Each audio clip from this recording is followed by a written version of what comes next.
الحمد للہ رب العالمین والصلاة والسلام علی اشرف الانبیاء والمرسلین وعلی آلہ واصحابہ اجمعین،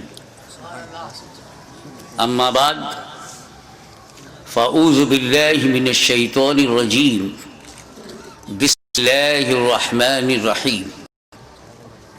یا ایہا الذین آمنوا استعینوا بالصبر والصلاۃ ان اللہ مع الصابرین۔ صدق اللہ مولانا العلی العظیم وبلغنا رسولہ النبی الامین الکریم ونحن علی ذلک لمن الشاہدین والشاکرین والحمد للہ رب العالمین۔ بارگاہ رسالت میں درود پاک کا ہدیہ پیش کریں۔ اللہم صلی علی سیدنا مولانا محمد وعلی آل سیدنا مولانا محمد کما تحب وترضى بأن تصلی علیہ صلاة و سلام علیک یا رسول اللہ۔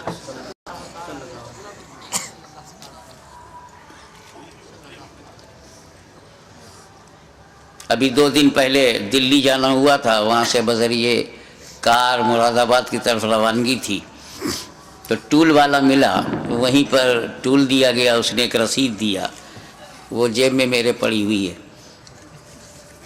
اس کے دوسری طرف سادہ تھا، تو چند اشعار مولائے کائنات،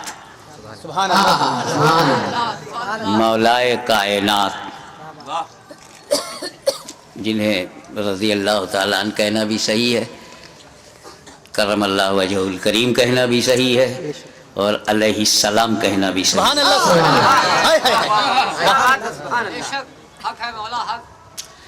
تو ان کی شان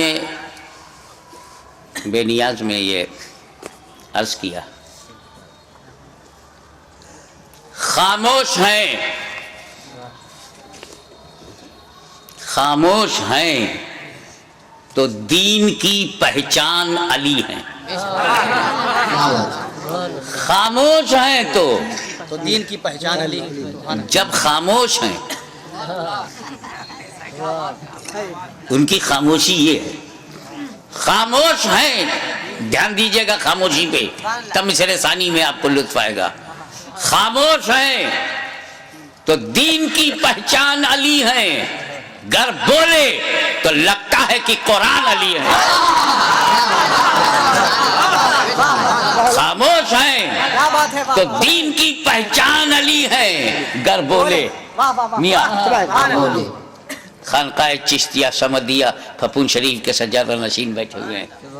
ہم لوگ خانقاہی لوگ ہیں نا، اسی لیے ہر دور میں یزیدیوں سے پنجہ لڑاتے رہے۔ اب لکھنؤ کی باری ہے۔ خاموش ہیں تو دین کی پہچان علی ہے، گر بولے تو لگتا ہے قرآن علی ہے۔ قرآن تو دیتا ہے ہمیں دعوت ایمان، قرآن تو دیتا ہے ہمیں، مصرع ثانی میں تیور دیکھیے گا، قرآن تو دیتا ہے ہمیں دعوت ایمان، ایمان یہ کہتا ہے میری جان علی ہے۔ قرآن تو دیتا ہے ہمیں دعوت ایمان، ایمان یہ کہتا ہے میری جان علی ہے، ایمان یہ کہتا ہے میری جان علی ہے۔ ایک خانقاہی شعر ہو گیا ہے کہ امت میں نمایاں ہیں سبھی اہل ولایت، امت میں نمایاں ہیں سبھی اہل ولایت، اور اصحاب ولایت کے بھی سلطان علی ہے۔ امت میں نمایاں ہے سبھی اہل ولایت، اصحاب ولایت کے بھی سلطان علی ہیں۔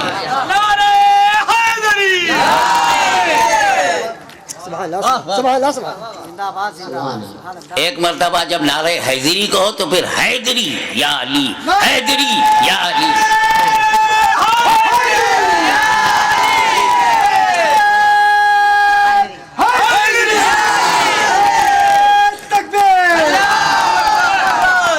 اس باغ نبوت کی کلی، توجہ چاہوں گا، اس باغ نبوت کی کلی فاطمہ زہرا، اس باغ نبوت کی کلی فاطمہ زہرا، حسنین ہے دو پھول تو گلدان علی ہے، حسنین ہے دو پھول تو گلدان علی ہے۔ امت سرکار مٹی ہے نہ مٹے گی، یہ امت سرکار مٹی ہے نہ مٹے گی، اس آخری امت کے نگہبان،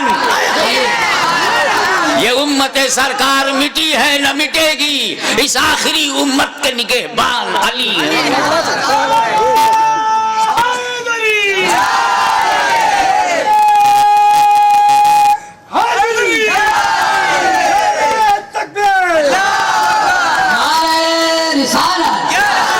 ایسا ہے حضرات گرامی کہ ہجرت کے موقع پر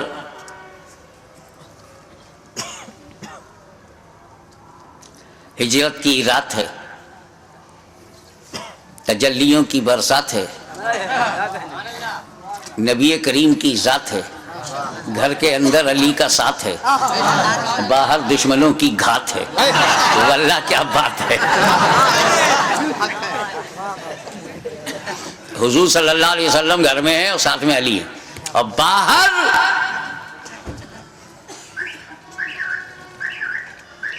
دار الندوہ میں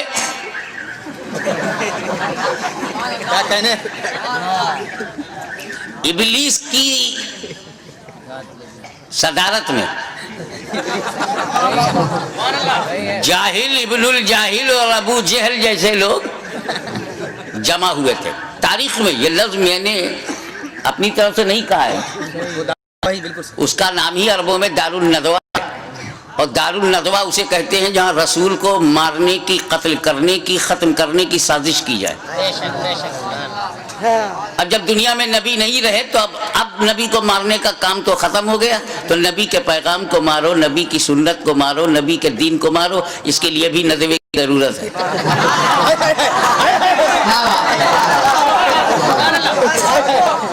لیکن یہ تو مخدوم مینا کا کرم ہے کہ انہیں دریا کے پار پھینک دیا۔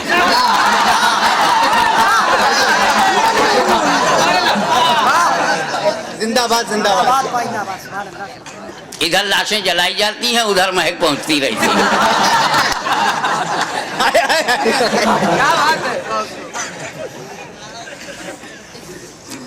40 کافر دار الندوہ میں میٹنگ کرنے کے بعد رسول کے گھر پر آئے اور دروازے کو ٹک ٹک دیکھ رہے۔ 40 کافر، 80 آنکھیں چوکھٹ پہ جمی ہوئی ہیں، نکلیں نبی تو مارو۔ پہلے ایک بات بتا دوں، نبی کریم نے کنکری ماری اور پھینکا ان کی طرف،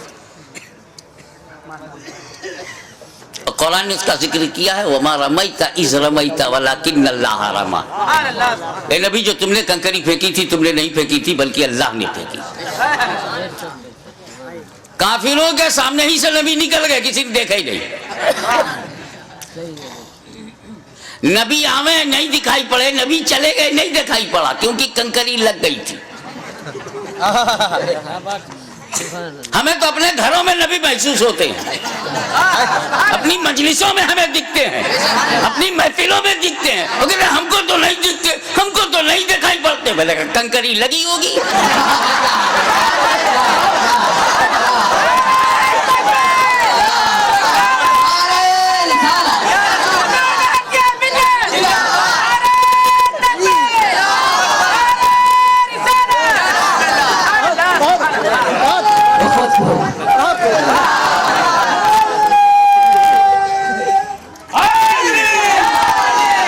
حضرات گرامی، رسول کے گھر کو 40 کافروں نے باعث قتل گھیر لیا تھا، محاصرہ ہے۔ نبی کے پاس کچھ امانتیں ہیں، امین کی ضرورت ہے، کچھ صداقتیں ہیں، صدیق کی ضرورت ہے، کچھ وصیتیں ہیں، وصی کی ضرورت ہے۔ کچھ وراثتیں ہیں، وارث کی ضرورت ہے، ایک ہی ذات میں سب موجود ہو۔ وہ صدیقین میں صدیق بھی ہو، وارثین میں وارث بھی ہو، اور وصی رسول بھی ہو، وارث رسول بھی ہو۔ میرے نبی نے کہا دیکھو علی، اللہ کا حکم ہو گیا ہے، راتوں رات مجھے جانا ہے، مگر میرے پاس کافروں کی رکھی ہوئی امانتیں ہیں، یہ فلاں کی فلاں کی فلاں کی فلاں کی ہے، تم ایسا کرو میرے بستر پہ سو جاؤ، صبح اٹھنا، اٹھ کر لوگوں میں جانا، جن کی امانت سے پہنچانا، پھر مدینے آنا۔ حالانکہ وہ بستر موت ہے، دشمن کی زد پہ ہے، کافروں کے ٹارگٹ پہ ہے، کبھی بھی گھس کے مارا جا سکتا ہے۔ لکھنؤ میں 2 پولیس والے دروازہ کھٹکھٹائے تو پورے خاندان کی نیند اڑ جائے۔ وہ 40 ابو جہل، ادوا و شیبہ جیسے بدکار غدار، انسانیت کے ماتھے پہ کلنک کا ٹیکا اور مکے کے تقدس کو برباد کرنے والے وہ کھڑے ہیں، کیا بھروسہ۔ مگر مولا علی فرماتے ہیں کہ بستر پر میں چین کی نیند سویا، ایسی چین کی نیند مجھے زندگی میں کبھی نہیں ملی۔ جس بستر پر موت منڈرا رہی ہو وہاں چین کی نیند، جو کافروں کی زد پر ہو وہاں چین کی نیند۔ علی سو گئے، چین کیوں نہ ہو؟ بے چینی کی یہی تو وجہ ہوتی ہے کہ موت کسی وقت بھی آ سکتی ہے، موت کسی حالت میں بھی آ سکتی ہے۔ اس لیے نیک بندے اپنی ہر حالت پہ نظر رکھتے ہیں کہ میں کسی غلط حالت میں نہ رہوں، تاکہ موت جب بھی جس حالت میں آئے میں اچھی ہی حالت میں رہوں۔ تو یہ فکر نیند تو اڑائی دے گی، لیکن آج کی رات میں اس لیے چین سے سویا کہ مجھے نبی نے سلانے سے پہلے کہا تھا بستر پہ سو جاؤ، صبح اٹھنا، امانتیں بانٹنا۔ میں سمجھ گیا کہ علی کبھی بھی مر سکتا ہے، مگر آج کی رات اسے موت نہیں آئے گی۔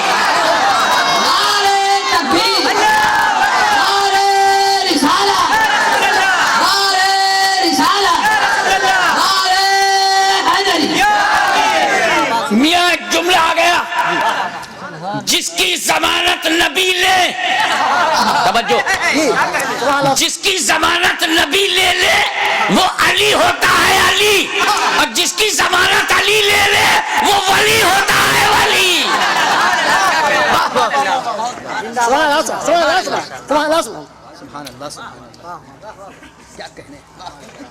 اب صبح ہوئی، ابھی پوری صبح نہیں ہوئی، کافر مایوس ہوا، کیونکہ مایوسی کافروں کی پہچان ہے۔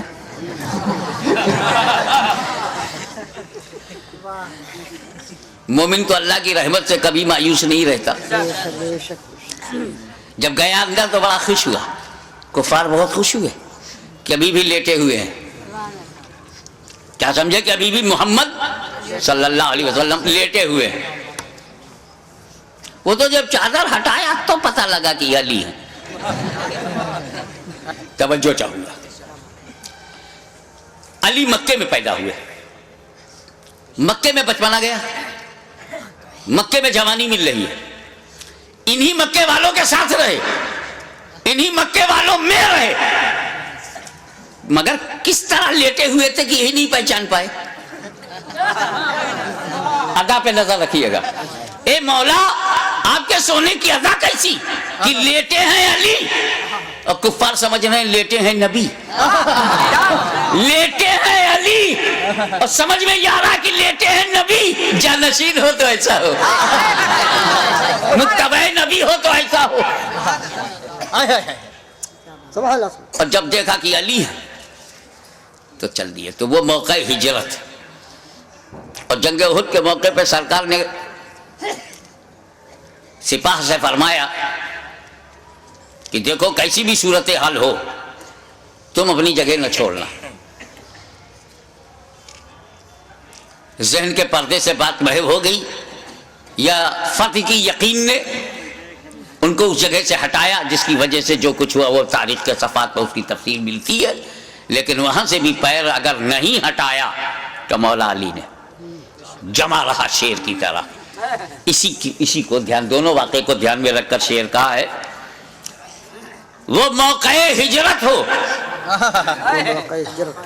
یا کہ جنگ احد ہو، کیا کہنے؟ وہ موقع ہجرت ہو یا کہ جنگ احد ہو، ہر حال میں سرکار پہ قربان علی ہیں، ہر حال میں سرکار پہ قربان علی ہیں۔ خیبر کا قلعہ چیخ کے دیتا ہے گواہی، خیبر کا قلعہ چیخ کے دیتا ہے گواہی، کچھ شک نہیں کہ قوت یزدان علی ہے، کچھ شک نہیں کہ قوت یزدان علی ہے۔ اور ایک بات کہے بغیر نہیں رہوں گا، جس کو جیسا لگے لگے، ہے مد مقابل کو بھی پینے کی اجازت، میاں وہ واقعہ ہے، جنگ میں جب کوئی پانی پہ قبضہ کر لیتا ہے تو مد مقابل کو پینے نہیں دیتا، لیکن مولا علی نے جب قبضہ کر لیا تو مد مقابل کو پینے کی اجازت تھی، ہے مد مقابل کو بھی پینے کی اجازت۔ صفین کے موقع پہ بھی ذیشان علی ہے، صفین کے موقع پہ بھی ذیشان علی ہے۔ میں شمع شبستان ولایت کہوں کس کو، میں شمع شبستان ولایت کہوں کس کو، میں شمع شبستان ولایت کہوں کس کو، دل بول اٹھا شمع شبستان علی ہے، دل بول اٹھا میں علی ہے۔ اور میں چاہتا یہ ہوں کہ جس جوش سے میں یہ مقطع کہہ رہا ہوں اسی جوش سے آپ اسے قبول فرمائیں کہ ہر ایک یزیدی سے کہو ہاشمی کھل کر، ہر ایک یزیدی سے کہو، لکھنؤ سے لے کے سہارنپور تک ہر ایک یزیدی سے کہو ہاشمی کھل کر، سہارنپور سے لے کے نجد تک ہر ایک یزیدی سے کہو ہاشمی کھل کر، سبزی منڈی سے لے کے دمشق تک ہر ایک یزیدی سے کہو ہاشمی کھل کر، اسلام علی ہے، میرا ایمان علی ہے۔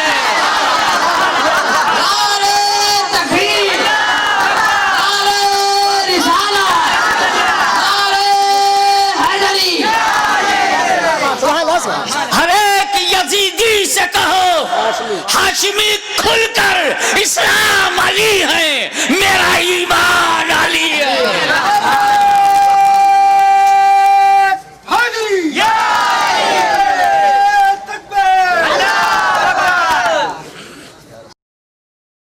صلی اللہ علیہ نبی الامی والہ صلی اللہ علیہ وسلم، صلاۃ و سلام علیک یا رسول اللہ۔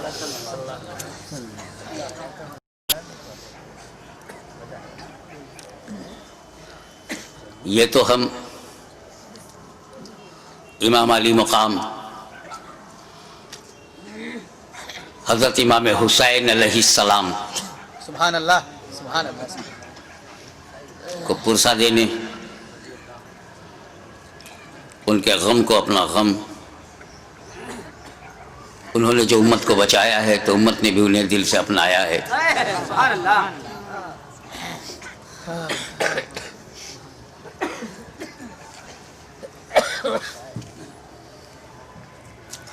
اس موڑ پر میں ایک مثال دینا چاہوں گا، تھوڑا سا بیک گراؤنڈ معلوم ہو۔ عورت مرد دونوں پہ نماز فرض ہے، مرد تو مہینے میں 300 دن نماز پڑھتے ہیں، پڑھتے ہیں، خواتین نہیں پڑھ سکتی۔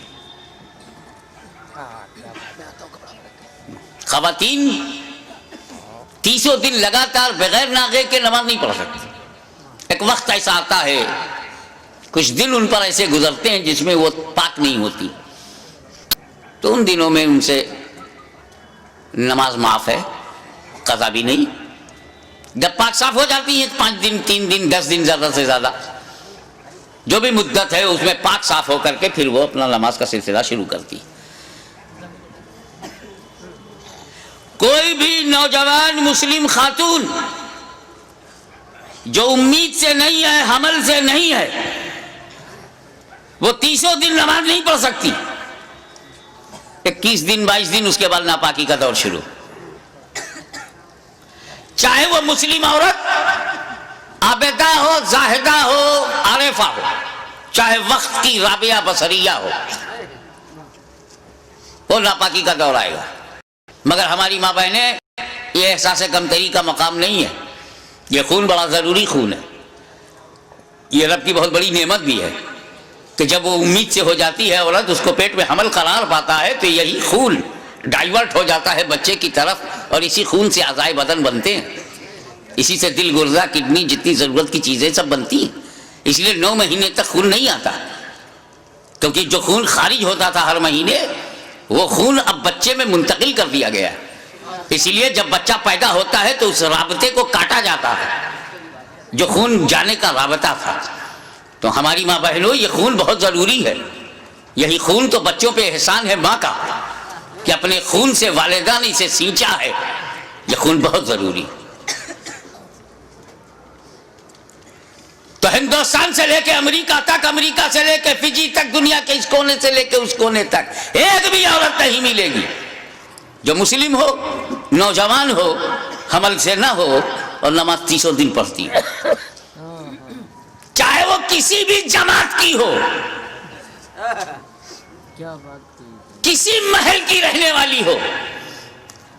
مگر اسی زمین کے اوپر، اسی آسمان کے نیچے ایک خاتون، ایک عورت، ایک مخدومہ، ایک محترمہ، صرف ایک خاتون ہے جو 30 دن لگاتار نماز پڑھتی تھی.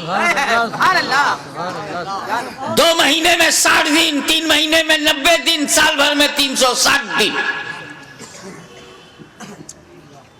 اور اس مقدس ترین خاتون کا نام ہے سیدہ فاطمہ زہرا. میں ان اختلافی روایات میں آپ کے ذہن کو بوجھل نہیں بنانا چاہتا کہ ایک رطوبت نکلتی تھی اور پھر خشک ہو جاتی تھی تو ظہر پڑھ لیتی تھی، عصر سے پہلے خشک ہو جاتی تھی تو پڑھ لیتی تھی، مغرب سے پہلے، ایسا کچھ کہا گیا ہے. ارے مدعا یہ نہیں ہے، مسئلہ یہ ہے کہ جو خون مانع صلاۃ ہے، جو نماز پڑھنے سے روکتا ہے، وہ خون حضرت فاطمہ میں نہیں تھا. وہ خون ہوتا تو انہیں بھی نماز میں رکنا پڑتا، پاکی کا انتظار کرتی، لیکن وہ خون ان میں تھا ہی نہیں، اس لیے مسلسل نماز پڑھتی رہی. لیکن میرے مولا سیدہ فاطمہ میں وہ خون نہیں تھا، مگر وہ خون تو بہت ضروری ہے. اسی خون سے بچے بنتے ہیں، اسی سے بچوں کا نشوونما ہوتی ہے، اعضائے بدن بنتے ہیں. اور جب وہ خون حضرت فاطمہ میں نہیں تھا، کہ جب پیٹ میں امام حسن تھے، جب پیٹ میں امام حسین آئے، تو یہ دونوں بنے کس چیز سے؟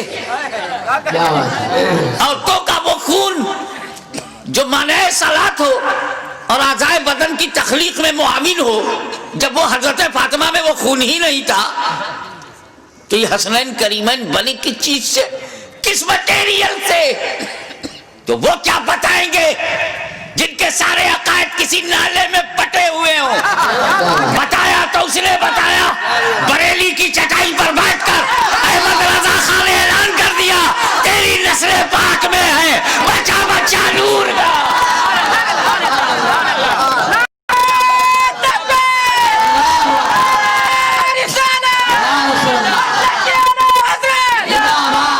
تیری نسل پاک میں ہے بچہ بچہ نور کا، تو ہے عین نور، تیرا سب گھرانہ نور کا. اس سے بھی نہیں سمجھ پا رہے ہو تو آئیے سمجھو.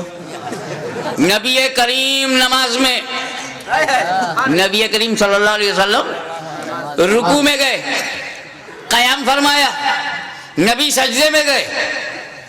اب سجدے میں تم جا چکے ہو، بتاؤ کتنی اچھی فیگر بنتی ہے جب بندہ سجدے میں ہوتا ہے اور کوئی پیٹھ پر بیٹھ جائے تو بیٹھنے والے کو کوئی خطرہ ہی نہیں. رکوع میں ہوئے اور پیٹھ پر بیٹھے تو کچھ ڈس بیلنس ہونے کا خطرہ بھی. امام حسین بچپن میں بھی اتنے ذہین تھے کہ جب نانا سجدے میں گئے تب پیٹھ پر بیٹھے ہیں۔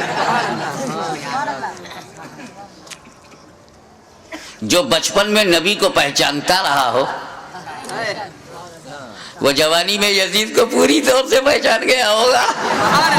یہ نہیں پہچان پا رہے ہیں، رضی اللہ عنہ کہہ رہے۔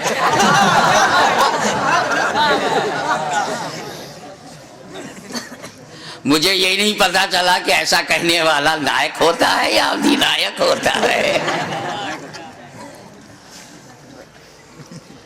اس کا اسٹیٹس ہی ایسا نہیں ہے کہ اس کا نام لے کر کے لیول میں لیا جائے۔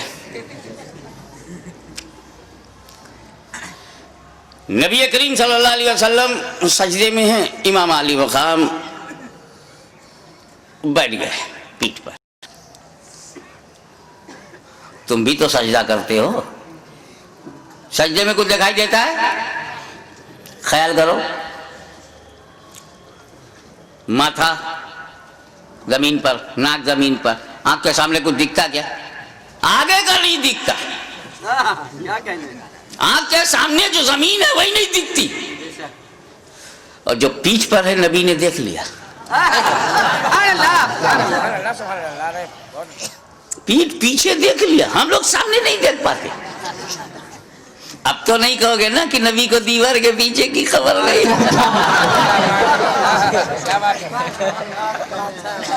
اب تو دہلوی فتنے سے اپنے کو الگ رکھو گے۔ نبی پہچان گئے، کچھ نہیں، میرا حسین ہے، میرے دل کا چین ہے، میرا نور العین ہے۔ تب نبی نے کیا کیا؟ سجدے کو طول کر دیا، سجدے کو لمبا کر دیا، سر اٹھایا نہیں کہ میں سر اٹھاؤں گا تو حسین گر جائیں گے، اور نبی کو گوارا نہیں کہ اتنی بلندی سے بھی کسی انہیں گرا کر کے زخمی کیا جائے۔ نبی نے سر نہیں اٹھایا۔ یہ تو لکھنؤ ہے یار، یہاں تو محاوروں کی پہچان ہے لوگوں میں، محاورہ دے رہا ہوں۔ میرے نبی نے حسین کو گرانے کے لیے سر نہیں اٹھایا، حسین کو گرانے کے لیے۔ تو جو نبی حسین کو گرانے کے لیے سر نہ اٹھائے وہ نبی کب گوارا کرے گا کہ حسین کو گرانے کے لیے کوئی امتی سر اٹھائے؟ اور اسی پر ایک جملہ اور لیتے چلو، میرے نبی نے، حضرات میرے نبی نے سر جھکایا تھا سجدے میں خدا کے لیے، خدا کے لیے، ذات کو سامنے رکھیے گا، نبی نے سر جھکایا تھا خدا کے لیے، نہیں اٹھا رہے ہیں حسین کے لیے۔ کتنا قیمتی ہے حسین، کتنے عظیم ہے حسین، کتنے بے مثال ہے حسین۔ اب اور غور کرو، نبی کریم سجدے کی حالت میں ہے اور پیٹھ پر امام حسین ہے، سائیکولوجیکل سچویشن کیا ہے؟ اگر حسین پیٹھ پر نہ ہوتے، امام حسین پیٹھ پر نہ ہوتے، پشت مبارک پہ نہ ہوتے، تو سبحان ربی الاعلیٰ، سبحان ربی الاعلیٰ، سبحان ربی الاعلیٰ 3 بار کہہ کے، 5 بار کہہ کے، 7 بار کہہ کے سر اٹھا سکتے تھے نا۔ جیسے ہی پیٹھ پر امام حسین بیٹھ گئے، گنتی بند۔ اب حضور، اب تسبیح حضور پڑھ رہے ہیں، گن نہیں رہے، دھیان اس پر ہے کہ ابھی بھی پیٹھ پر ہیں، گنتی بند۔ تو اب حضور کا کیا عالم تھا؟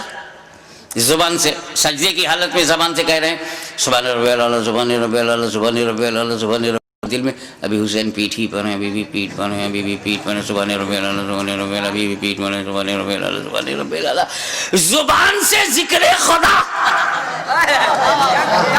دل میں خیال حسین، کتنا قیمتی ہے حسین، کتنے عظیم ہے حسین۔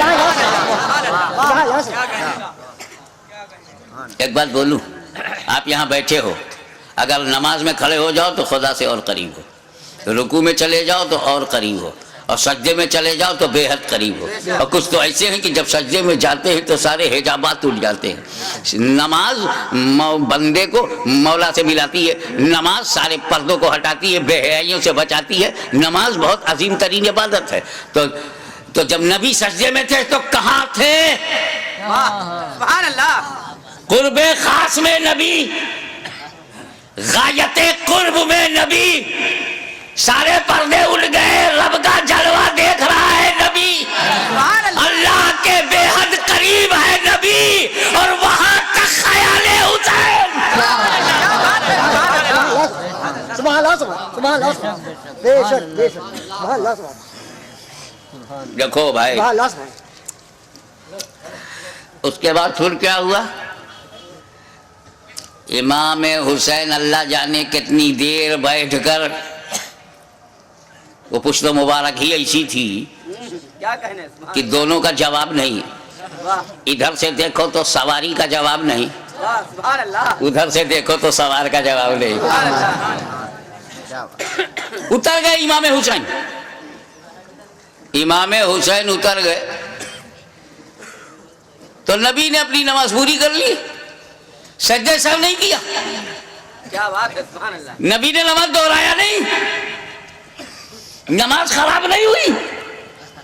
نماز خراب ہو ایسی کہ بالکل خراب ہو جائے دہراؤ، واجب چھوٹ جائے سجدہ سہو کرو، ایسا کچھ نہیں ہوا. غیر معمولی تاخیر کے باوجود رسول پاک کی نماز خراب نہیں ہوئی. اب سنو، نبی سجدے میں، حسین خیال میں،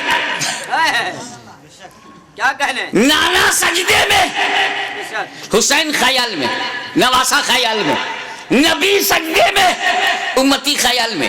نبی کی نماز خراب نہیں ہوئی، نبی کی نماز خراب نہیں ہوئی.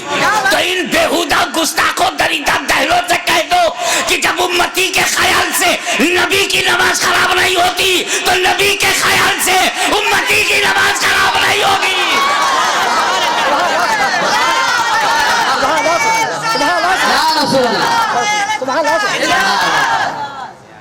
حضرات، منشائے نبی یہی ہے کہ تم اس طرح نماز پڑھو گویا خدا کو دیکھ رہے ہو.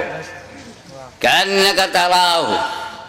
جب نبی حدیث جبرائیل ہے آئے اور اسلام کے بارے میں، ایمان کے بارے میں بتا کر احسان کے بارے میں فرمایا، احسان کی تشریح کی، اسی ضمن میں یہ بات آتی ہے رسول پاک نے کہا اس طرح نماز پڑھو گویا خدا کو دیکھ رہے ہو. لیکن یہ آسان نہیں ہے تو آسان بھی فرما دیا. اگر ایسا نہ ہو سکے تو اس طرح نماز پڑھو کہ یقین رکھو کہ خدا تمہیں دیکھ رہا ہے. بات صاف یہ ہے کہ یار نماز پڑھو تو دنیا چھوڑ کے پڑھو. گھر میں نماز پڑھنے سے بہتر ہے مسجد میں نماز پڑھنا. کیوں؟ کیونکہ تم پریوار چھوڑ کے اللہ کے گھر میں جاتے ہو.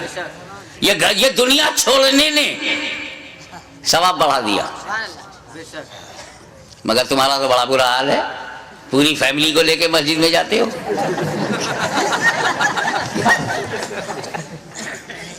سر سجدے میں ہے، خیالات خدایا نے کہاں ہے.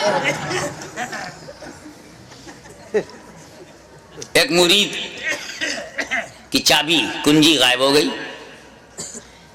اس کی الماری میں بڑے ضروری ڈاکومنٹس تھے، دستاویز. پیر کے پاس گیا، حضور کوئی دعا بتا دیجئے، کنجی غائب ہو گئی ہے، اگر کنجی نہیں ملے گی تالا توڑنا مشکل ہے، اس میں کاغذات بہت اہم ہیں. پیر نے کہا جاؤ 2 رکعت نماز پڑھو. وضو کر کے جیسے ہی 2 رکعت نماز نفل کے لیے وہ کھڑا ہوا، دنیا بھر کے خیالات شروع. کیا کیا تھا، کیا کر رہا ہوں، کیا کرنا ہے. اسی میں یہ بھی یاد آ گیا کہاں رکھا ہے.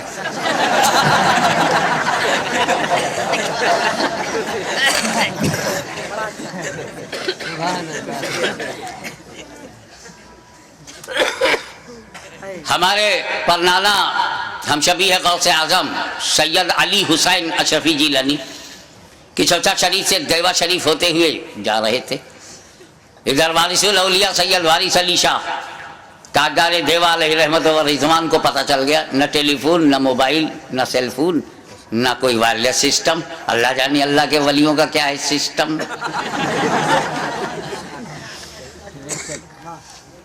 سنو جی پانی لاؤ. پانی لایا گیا، وضو کیا وارث پاک نے. ابھی وہ پانی وضو کا خشک نہیں ہوا تھا کہ اشرفی نانا سامنے آ گئے. دونوں نے ایک دوسرے سے بات ہی نہیں کی، ہونٹ سلے رہے، آنکھوں سے گفتگو ہو گئی. اشرفی نانا مسجد کی طرف گئے، مصلی پہ کھڑے ہو گئے. پیچھے پیچھے وارث پاک گئے، جماعت پہ کھڑے ہو گئے، بولے اللہ اکبر. انہوں نے بھی کہا اللہ اکبر. ایک شور مچ گیا. آج حاجی وارث علی نے نماز پڑھی ہے بولنا بھی نہیں آتا عوام کو. کیا وہ پڑھتے نہیں تھے؟ جب پڑھتے تھے تو آج پڑھی کیوں؟ تم کو کہنا چاہیے کہ آج وارث پاک نماز پڑھتے ہوئے دکھائی پڑے. کیا بات ہے. وہ بھی کوئی اللہ کا ولی ہے جو نماز نہ پڑھے؟ بے شک. ارے کو کہ چونکہ اللہ والا اللہ ہی کے لیے سب کام کرتا ہے، بندوں کو دکھانے کے لیے نہیں. دکھانے کے لیے اللہ والے نماز پڑھتے ہی نہیں. یہ تو ایک جماعت کا مقدر ہے، اس کو دکھانے کا بڑا شوق ہے. آپ نہ دیکھیے تو دروازہ کھٹکھٹا کے دکھاتے ہیں. اس پر بھی نہ تو باہر سے پکڑ پکڑ کے مسجد میں لے جاتے ہیں. اب تو دیکھو، اگر اس پر بھی آپ بچ گئے تو 40 دن کے لیے پکڑ کے لے جائیں گے. اب تو تمہارے باپ کو بھی دیکھنا پڑے گا. کیا کہہ رہے ہو؟ اسی دکھاوے کا تو انہیں کمیشن ملتا ہے. اللہ کے ولیوں کو اپنی طرح مت سمجھو. بہرحال چیمی گوئیاں شروع ہو گئی. آج دکھائی پڑے آج پڑھا. تو خادم نے کہا حضور بڑی چیمی گوئیاں ہو رہی ہیں، آج آپ نے پڑھتے ہوئے سب نے دیکھ لیا نا. کہا میں تو روز پڑھتا اور روز دکھائی پڑتا، میں کیا کروں، میں بڈھا ہوں. اور میرا امام جو بنا ہوا پیش نماز جو مصلی پہ کھڑا ہوتا ہے 5 وقت، جوان ہے. کہتا اللہ اکبر، پڑھتا ہے الحمدللہ رب العالمین الرحمن الرحیم مالک یوم الدین، اور دل میں ہے جیسے یہ نماز ختم ہو جائے گی مجھے سیوئی لینا ہے بازار سے، درزی کے ہاں سے کپڑا اٹھانا ہے، کسائی کے ہاں سے 2 کلو قیمہ لینا ہے، اس کے بعد دودھ والے سے بولنا ہے، اور پھر جا کپڑا بچوں کے لیے ریڈی میڈ کپڑے خریدنے ہیں. عید کا دن پرسوں ہے. مچھلی کا ہم نے فرمائش کر دی ہے، دوستوں نے کہا تھا کہ مچھلی کا کباب ہونا چاہیے. اب اسی میں غیر المغضوب علیہم ولا الضالین مرغ کا قورمہ بھی ہو جائے گا. قل هو اللہ احد اللہ الصمد لم یلد ولم یولد. تو اس میں یہ ہے کہ لوگوں کو بھی بلا لیں گے، سسرال کو بلا لیں گے، ننیال کو بلا لیں گے. اللہ اکبر. تو وارث پاک نے کہا کہ جب میں نیت میں یہ کرتا ہوں پیچھے اس امام کے، تو جہاں جہاں امام جائے وہاں وہاں میں بھی جاؤں. میں بڈھا درزی کی دکان پر، کسائی کی دکان پر، کیسے اس کے پیچھے پیچھے دوڑوں. وہ کچوچا سے آلے رسول آیا، اللہ اکبر کہا، خود بھی پہنچ گیا، مجھے بھی پہنچا دیا، نہ دوڑا نہ دوڑایا. تو نماز وہی نماز ہے جس میں دنیا کا خیال نہ ہو. اپنے مولا کے لیے، رب کے لیے، رب العالمین کے لیے، معبود حقیقی کے لیے وہ نماز پڑھی جائے. میں ایک مثال دیتا ہوں، نام تم بتاؤ. ایک تیر بے تکا چبھ گیا، اتنا زبردست کہ اس کو نکالا نہیں جا سکتا، کیونکہ اگر اسے چھوا جائے تو اتنی ٹیس ہے، اتنی چبھن ہے، اتنی درد ہے، اتنی پیرا ہے، انبیئربل پین، کہ چھونے نہیں دیتے تھے. تجربے کار آدمی نے کہا ایسے نہیں، انہیں نماز میں جانے دو. تاریخ گواہ ہے کہ سجدے میں گئے، تیر کھینچ لیا گیا، علی کو خبر نہیں. دنیا تو دنیا، خود کو بھلا دیا مولا علی نے. تو جب علی کی نماز ایسی ہے تو نبی کی نماز، تو نبی کی نماز، کیا نبی نماز میں دنیا کا خیال کریں گے؟ اپنا عقیدہ بتاؤ. پیچھے والے بولو، کیا تمہارا نبی نماز کی حالت میں دنیا داری کرے گا، دنیا کا خیال کرے گا، دنیا کی رعایت، دنیا سے محبت نماز میں؟ حسین کا خیال تو کیا، حسین کی رعایت تو کیا، حسین کا تصور تو ہے، حسین کا خیال کیا. نماز میں حسین کا خیال. اب حسین کو چاہے لکھنؤ والوں تم دین کہو چاہے دنیا، میں تمہیں آزادی دیتا ہوں. لکھنؤ سے کاکوری تک آزاد ہو تم. شجرہ بدل سکتے ہو تو عقیدہ بدلنے میں کیا دیر لگتی ہے؟ آزادی ہے. جو چاہو میرے حسین کو کہو، چاہے دین کہو چاہے دنیا. مگر اگر تم نے حسین کو دنیا کہا تو اعتراض حسین پہ نہیں ہے، اعتراض مصطفیٰ کی نماز پر ہے کہ نبی نے دنیا کا خیال سجدے میں دنیا کا خیال نماز میں، دنیا کا خیال بندگی میں، دنیا کا خیال قرب خدا میں، دنیا کا خیال حالت سجدہ میں، تو حسین کو دنیا نہ کہو، وہ کہو جو خواجہ غریب نواز نے کہا، دین است حسین، دین پناہ است حسین۔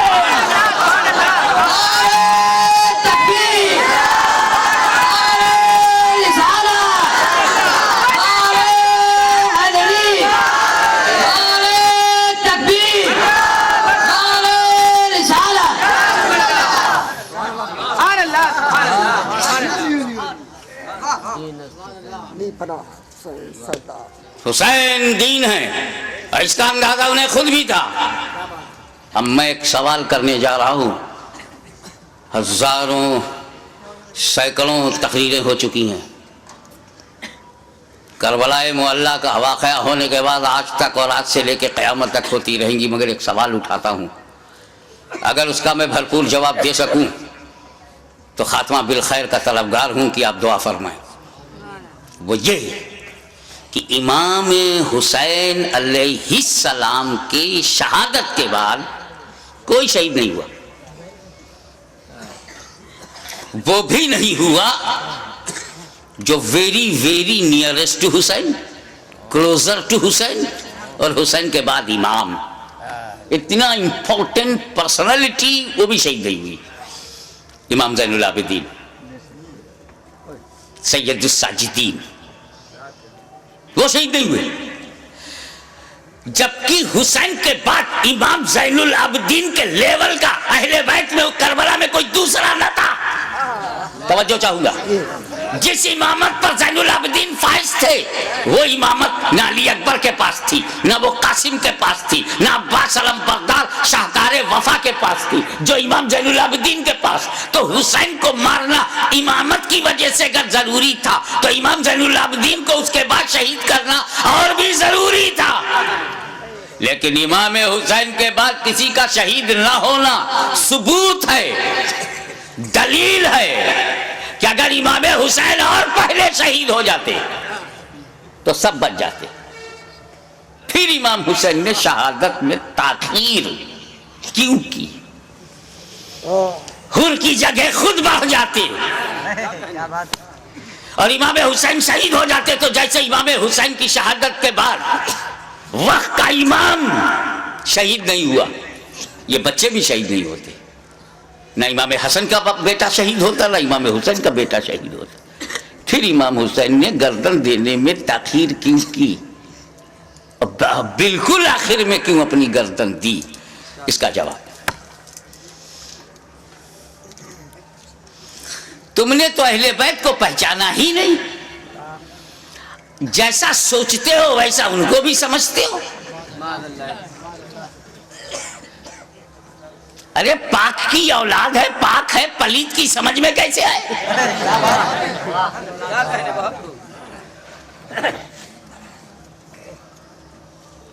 آپ غور فرمائیں کہ جن مکے والوں نے پتھر برسائے، راہوں میں کانٹے بچھائے، شاب ابی طالب میں 2.5 سال تک محاصرے میں رکھا، آب و دانا بند، 13 سال تک مسلسل ظلم و ستم کا ایک نہ ختم ہونے والا سلسلہ، لیکن 8 سال کے بعد جب مدینے سے مکہ نبی کریم لوٹے ہیں، مکے کی پوری رجم بدل گئی، سارے ظالم، سارے اتیاچاری سامنے کھڑے ہیں، مگر نبی سب پر رحمت کی نظر ڈال رہے ہیں۔ وَأَنْتُمُ الطُّلَقَاءُ، جاؤ تم سب آزاد ہو، میں نے معاف کر دیا۔ ظالموں کو معاف کرنے والی نظر، مزاج، اسی رحمت للعالمین کا یہ نواسا ہے، جس کا رسول رؤوف الرحیم ہے، نہیں چاہتے کہ کوئی بندہ جہنم میں جائے، ان کا نواسا کب چاہے گا؟ دشمن صحیح، مگر یہ جہنم کی تعداد بڑھی تو میرا کیا فائدہ؟ موقع دو سدھرنے کا، موقع دو سنبھلنے کا، اپارچونٹی دو گائیڈنس پانے کا، مقصد یہ تھا یزیدیوں تم کسی کو قتل نہ کرو، اسی میں تمہاری بھلائی ہے، اسی میں تمہاری بچت ہے، فلاح ہے۔ بدل دو اپنے ارادے کو، بدل دو اپنے خیالات کو، اہل بیت کے خون سے اپنی تلواروں کی پیاس نہ بجھاؤ۔ خطبہ دیا، سمجھایا، موقع دیا، لیکن محسوس ہوا کہ یہ سب بے شرمی کی انتہا کو پہنچے ہوئے ضدی، یہ کلاب الدنیا بھی ہے، کلاب النار بھی، یہ دنیا کے کتے جہنم کے کتے بننا چاہتے ہیں، مگر پھر بھی رحمت للعالمین کا نواسا، رحمت عالم کا پروردہ نظر کردہ اپنے دشمنوں کو یہ بھی موقع دے رہا ہے کہ اگر تم کچھ لوگوں کو قتل کر کے اپنی تلوار کی پیاس کو بجھانا چاہتے ہو تو لو میں تمہیں حر دے رہا ہوں، لو میں تمہیں وعد دے رہا ہوں، لو میں آمان دے رہا ہوں، لو میں اپنے انصار دے رہا ہوں۔ اگر اس سے بھی تسلی نہیں ہوتی تو لو میں قاسم بن حسن دے رہا ہوں، اب بھی تسلی نہیں ہوتی تو لو علی اکبر کی جوانی لے لو، اب بھی تسلی نہیں ہوتی تو عباس کے بازو لے لو، اب بھی تسلی نہیں ہوتی تو علی اصغر کا خون لے لو، لیکن مجھ تک جلدی مت کرنا۔ کیا کہنا؟ میں رحمت عالم کا نواسا ہوں، رحمت بھری نظر سے تمہیں مہلت دے رہا ہوں، مجھے مارنے میں عجلت مت کرنا۔ اگر تم اتنے لوگوں کو شہید کر کے رک جاؤ، تائب ہو جاؤ، تو میں رحمت للعالمین کا نواسا ہوں، بیٹا ہوں، میں محشر میں تمہارے ان گناہوں کی مغفرت کروا سکتا ہوں، کیونکہ علی اکبر کا قاتل قاتل مومن ہے، عباس کا قاتل قاتل مومن ہے، قاتل حر قاتل مومن ہے، قاتل علی اصغر قاتل مومن ہے۔ قتل مومن شدید ترین گناہ کے باوجود مغفرت میں کروا سکتا ہوں، مجھے مارنے میں جلدی نہ کرنا، میرا قتل قتل مومن نہیں قتل دین بن جائے گا، اور قاتل دین کی مغفرت نہیں۔ لیکن جب یہ محسوس ہونے لگا، ختم اللہ علی قلوبہم وعلی ابصارہم، جب اللہ تعالیٰ نے ان کی سماعت پر، ابصار پر، بصارت پر پہرا بٹھا دیا، مہر لگا دیا، اور حجت تمام ہو گئی، جتنی مہلتیں دینی تھی دی جا چکی، جتنی مواقع فراہم کرنے تھے ہو چکے، جتنی بار ضمیر کو جگانا تھا جگا چکے، لیکن ان مردہ دلوں میں ٹس سے مس جب کوئی نہیں ہوا تب بالآخر فیصلہ وہی ہوا، اے نانا جان جو میں نے وعدہ کیا تھا نبھانے جا رہا ہوں، اے پدر بزرگوار خیبر شکن جس نیت سے آپ نے پرورش کی ہے اس مقصود کی طرف جا رہا ہوں، اے مادر مہربان خاتون جنت جو سمجھ کر آپ نے دودھ پلایا تھا آج اس کا حق ادا کرنے جا رہا ہوں۔ نتیجہ کیا ہوا؟ خیمے میں گئے، والد کا اپنے نانا کا کپڑا لیا، سر پہ امامہ باندھا، اور زیب تن ہو کر دلدل پر بیٹھ کر خاندان کو سلام کر کے میدان کارزار میں حسین اتر پڑے، ایر لگائی۔ گھوڑے کو ناز ہے کہ آج امام میرے اوپر ہے، امام کو ناز ہے کہ گھوڑا بھی میرا وفادار ہے۔ چل پڑے۔ امام نے یزیدی لشکر پر جب حملہ کیا، وار کیا، یزیدیوں میں انتشار پیدا ہو گیا۔ حیدری کچھار کا شیر نر جب بفر کر زیادی بھیڑیوں پر حملہ آور ہوا تو کشتوں کے پشتے لگا دیا، لاشوں کا ڈھیر لگا دیا۔ بھوکا پیاسا حسین کھاتے پیتوں کو کاٹتا ہوا چلا جا رہا ہے۔ تلوار چمکی، ہوا میں لہرائی تو ایسا نہیں لگتا تھا کہ حسین کے تنہا ہاتھ میں اکیلی تلوار ہے، ایسا لگتا تھا جیسے آسمان کی تمام بجلیاں تلوار میں سما گئی ہوں، ایسا لگتا تھا کہ ستاروں نے اپنی جگہ چھوڑ کر ذوالفقار کی دھار میں آ گئی ہوں، ایسا لگتا تھا کہ آدم کا ہاتھ دعا کے لیے اٹھایا ہو، ایسا لگتا تھا کہ نوح کی کشتی اپنے نجات کا رخ دیکھ رہی ہے، ایسا لگتا تھا کہ دریائے نیل میں فرعون غرق ہو رہا ہے، یزیدی تباہ ہو رہے ہیں. ایسا لگتا تھا جیسے کعبے کا رخ قبلہ، کعبے کا رخ کعبہ کی طرف ہو گیا ہو. ایک جگہ جمع ہوا کعبہ متحرک کعبے کو دیکھ رہا ہے، ایک جگہ جمع ہوا کعبہ متحرک کعبہ کو دیکھ رہا ہے. محبتوں کا قبلہ، محبتوں کا قبلہ، عقیدتوں کا کعبہ یزیدیوں کے مقابلے میں کھڑا تلوار چلا رہا ہے. ایسا لگتا تھا کہ حسین کے بازو میں حیدر کرار کا بازو سما گیا ہو.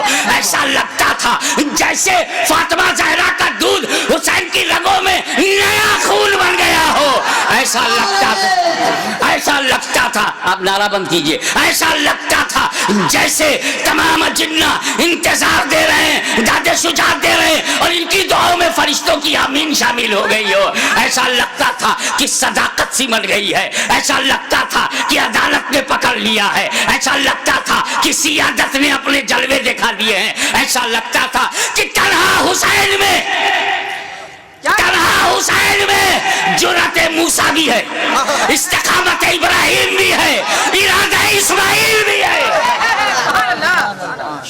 اس وقت سامنے شیطان تھا، اسماعیل کا ارادہ پہاڑ تھا. اس وقت یزیدی فوج ہے، حسین کا ارادہ پہاڑ ہے. تلوار چلتی رہی، تلوار چلتی رہی، کشتوں کے پشتے لگتے رہے، لاشوں کے ڈھیر لگا دیے. اب اس تلوار کو روکا کیسے جائے؟ اس تلوار کا رکنا یزیدی نقطہ نظر سے بہت ضروری تھا. یہ تلوار رکے، یہ تلوار رکے گی تو یزیدی بچیں گے. زیادی بھیڑیوں کو کاٹتے تھے جیسے کوئی گاجر مولی کو کاٹ رہا ہو. میمنہ پر حملہ آور ہوا تو میمنہ صاف ہو گیا. شیر خدا میسرے کی طرف رخ کرتا ہے، میسرہ صاف ہو گیا. یزید کے قلب پر حملہ کرتا ہے، لشکر کا قلب صاف ہو جاتا ہے. اب پریشانی. ابن سعد، ابن زیاد پریشان ہو گئے. شمر ذوالجوشن حیران ہو گیا، خولی مایوس ہو گیا. یا اللہ یہ کیا ہو رہا ہے؟ ایک ہی آدمی سب کی گردنیں کاٹتا چلا جا رہا ہے. کہیں ایسا نہ ہو کہ ایک تاریخ ایسی بن جائے کہ 20,000 کے لشکر جرار کو تنہا ایک آدمی نے شکست دے دیا. اس تلوار کو رکنا چاہیے، یہ تلوار رکنی چاہیے. مگر اس تلوار کو روکا کیسے جائے؟ وہ تلوار جسے بھوک نہ روک سکی، وہ تلوار جسے پیاس نہ روک سکی، وہ تلوار جسے لاشیں نہ روک سکی، وہ تلوار جسے زینب و سکینہ کے مریض خطر میں آ جانے کا اندیشہ نہ روک سکا، وہ تلوار جسے علی اکبر کی لوٹی ہوئی جوانی نہ روکے، وہ تلوار جسے لٹا ہوا قاسم کا شباب نہ روکے، وہ تلوار جسے عباس علم بردار کے کٹے ہوئے بازو نہ روکے، وہ تلوار جسے معصوم اور شیر خوار بچہ علی اصغر کی موت نہ روک سکے. اس تلوار کو کوئی روک نہیں سکتا. زمین بھی تائید میں ہے، آسمان بھی حمایت میں ہے، فضا بھی مددگار ہے. اس تلوار کو کوئی روک نہیں سکتا. وہ تلوار جو بھوک سے نہ رکے، پیاس سے نہ رکے، قتل سے نہ رکے، خیموں میں لاشیں لے جانے سے نہ رکے. اچانک وہ تلوار رک گئی، وہ تلوار رک گئی. بس یہی نازک سا موڑ ہے. وہ تلوار رک گئی، بھوک سے نہیں، پیاس سے نہیں، شہیدوں کی شہادت سے نہیں، بہو بیٹیوں اور بہنوں کے خطرے میں جانے کے اندیشے سے نہیں رکی. وہ تلوار اس لیے رک گئی کہ نماز کا وقت ہو گیا، نماز کا وقت ہو گیا. اتر پڑے زخمی، تیروں سے بدن چھلی،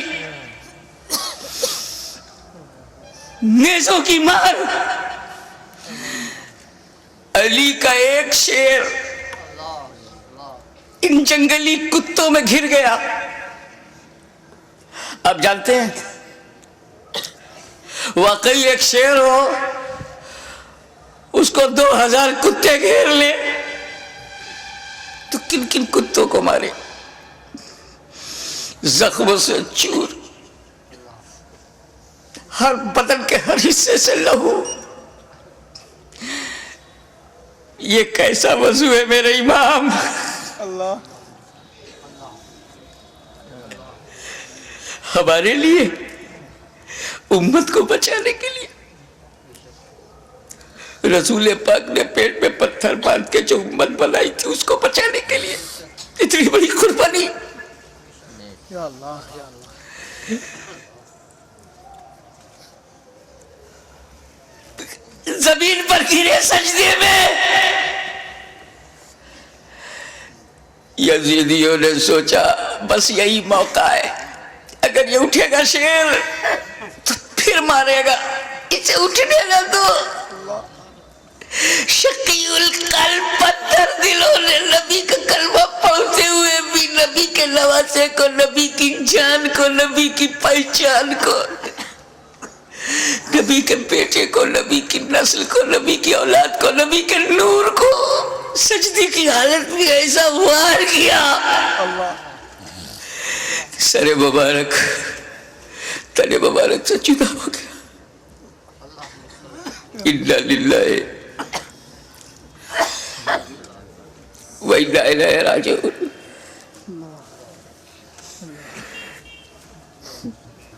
کٹ گیا, گردن کٹ گئی. سنی مسلمانوں, گردن کٹ گئی. کون سی گردن؟ جس کو تمہارا ہمارا نبی چوما کرتا تھا, کٹ گئی. کعبے کے ایک پتھر کو میرے نبی نے ایک بار چوما, حجر اسود کو قیامت تک لوگ چومیں گے, مگر حسین کے گلے کو تو نبی نے بار بار چوما تھا, بار بار چوما تھا. تم کہتے ہو حسین کا گلا کٹا, حسین کا گلا کٹا, میری دل سے پوچھ, بوسہ گاہ مصطفیٰ کٹ گئی, بوسہ گاہ رسول کو کاٹ دیا. میں ایک مرتبہ بیمار پڑا تھا برطانیہ میں, میری ماں کا خط آیا, بیٹا تمہاری کیسی طبیعت ہے؟ مجھے بڑا تعجب ہوا. میری ماں کی چوچا شریف میں, وہ انگلینڈ میں, ان کو محسوس کیسے ہوا تو کسی نے سمجھایا یہ ممتا ہے, یہ خون کا رشتہ ہے. تو بیمار پڑ گیا تھا, سر سمندر پار خون کے رشتے نے ماں کے دل میں احساس ڈالا. ارے جب ماں بیٹے میں احساس کا یہ رشتہ ہوتا ہے تو جب حسین کا گلا کٹا ہوگا تو لب مصطفیٰ پہ کیا گزری ہوگی.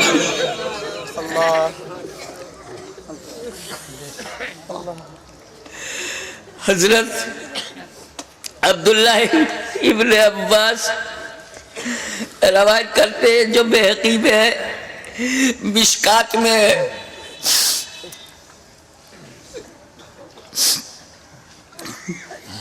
کہ ام المومنین ام سلمہ نے خواب میں دیکھا کہ حضور صلی اللہ علیہ وسلم کے ہاتھ میں شیشہ ہے. پوچھا یا رسول اللہ یہ کیا ہے؟ کہا یہ میرے بیٹے حسین اور کربلا کے شہیدوں کا خون میں صبح سے اس میں جمع کر رہا ہوں.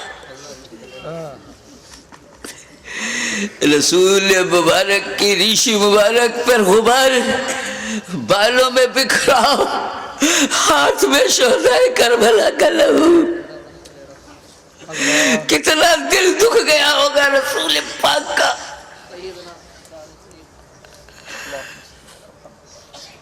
سر کٹا, کیسے بولوں, نہیں کہہ پا رہا ہوں. کسی اور گھر کا واقعہ ہوتا تو میں تفصیل سے بیان کرتا. یہ غم تو میرے اپنے خاندان کا غم ہے, یہ تو اہل بیت کی آزمائش کا. بس یوں سمجھو کہ نیزے پہ اس سر کو اٹھایا ظالموں نے. ارے نیزے پہ اٹھانے کا مطلب کچھ سمجھ میں آیا؟ گردن کٹ گئی, نیزے کو رکھا گا اس گلے میں جس سے رسول پاک کا لعاب دہن گزرا تھا, وہ گلا جس سے خاتون جنت کا جنتی دودھ گزرا تھا, جس پر علی مرتضیٰ کے دیے ہوئے لوگ گزرے تھے.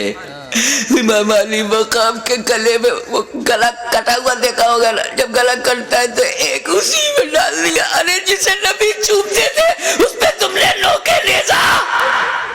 یزیدیوں, تم نے کل بھی حسین کو ستایا تھا, آج بھی ستا رہے ہو. فرق یہ ہے کہ کل نوکے نیزا سے تکلیف تکلیف پہنچائی تھی آج اپنی تقریروں میں لو کے زبان سے تکلیف پہنچا رہے ہو, لو کے قلم سے تکلیف پہنچا رہے ہو. یاد رکھو حسین نے امت کو اسی لیے بچایا ہے کہ ساری زندگی امت حسین پر قربان ہوتی رہے گی, حسین پر ہم اپنی جان دیتے رہیں گے. نیزے پہ اٹھا لیا, یہ تو ہندوستان کا کوئی اتیاچاری بھی نہیں کرتا, نیزے پہ اٹھا لیا, حسین کے سر مبارک کو لو کے نیزہ پہ رکھ کر اٹھا دیا, جلوس نکالا, لو کے نیزہ پہ بلند کر دیا امام کا سر, اور وہیں سے میرا امام اپنے غلاموں کو آخری درس دے رہا ہے. اے میرے غلاموں دیکھو, یزیدیوں کی بھیڑ میں, یزیدیوں کے لشکر میں تیرا امام کا سر اوپر ہے, تیرے امام کا سر اوپر ہے, تیرے امام کا سر بلند ہے, یعنی جن کا سر کٹا نہیں ان کا سر نیچے ہے, جس کا کٹ گیا وہ سر بلند ہے. تبھی تو غریب نواز نے کہا قرآن تو دیتا ہے ہمیں دعوت ایمان, ایمان یہ کہتا ہے میری جان علی ہے. مولا تعالی ہمیں بھی بسم اللہ کی برکتوں سے مالا مال کرے. وآخر دعوانا ان الحمد